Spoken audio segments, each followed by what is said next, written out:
মুখ্যমন্ত্রীর প্রেজেন্স চিঠি আর দেবো কি?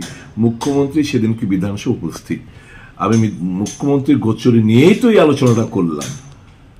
এখন মুখ্যমন্ত্রী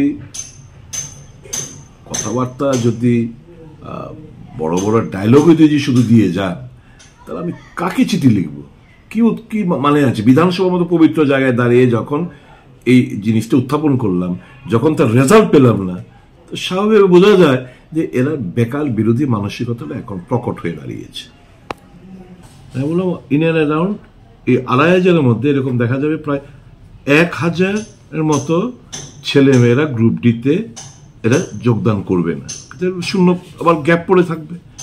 আমি বলেছিলাম আপনি ওয়েটিং লিস্ট তৈরি করুন, আপনি ওয়েটিং লিস্ট আরো ১,১২০০ মতো ওয়েটিং লিস্ট তৈরি করুন, যাতে করে যারা যোগদান করলো না একটা ওই কনসিডারেবল টাইমের পর, লেটার অফ অ্যাপয়েন্টমেন্টের পর যে তারিখের মধ্যে যারা জয়েন করলো না, আপনি পরবর্তী সময় ওই সিরিয়াল নাম্বার 1, 2, 3, 4 ওই যে মেরিট লিস্ট থেকে আপনি ওয়েটিং লিস্ট থেকে আপনি এদেরকে নিয়োগ করতে পারেন।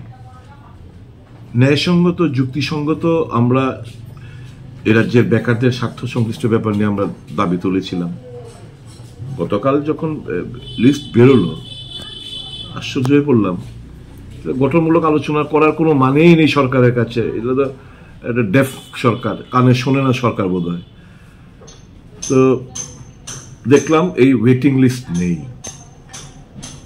টিপিএসির বেলায় বললাম রিপ্লেসমেন্ট লিস্ট রাখো। এখন আমি জানি না সরকারের কি চিন্তা ভাবনা। সরকার যদি এই বেকারদের নিয়ে শুধু এরকম ছেলে খেলা করে, বেকারদের কষ্টটা দুঃখটা তারা যদি উপলব্ধি না করে, তাহলে তো ভারী সমস্যা, বেকারদের বুঝতে হবে।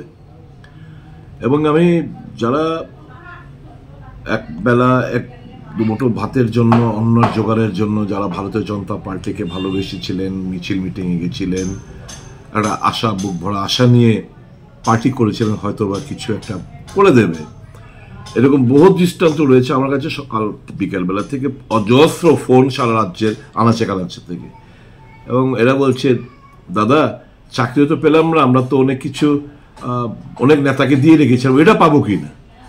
তো এরকম কথাবার্তা বলতে শুরু করেছে। যাই হোক, একটু বোঝা গেছে যে করাপশনও হয়েছে চূড়ান্তভাবে।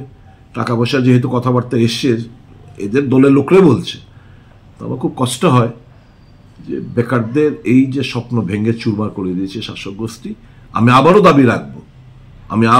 দাবি রাখছি বেকারদের সাথে যে আপনারা এই সরকার যেন একটা ওয়েটিং লিস্ট এই ২৫০০ পরেন ২৫০১ থেকে শুরু করে আরো ১,১২০০ ওয়েটিং লিস্ট যেন তারা ঘোষণা করে। কারণ যারা এতে জয়েন করবে না, ওই সিরিয়াল অনুসারে তাদেরকে যেন নেওয়া হয়।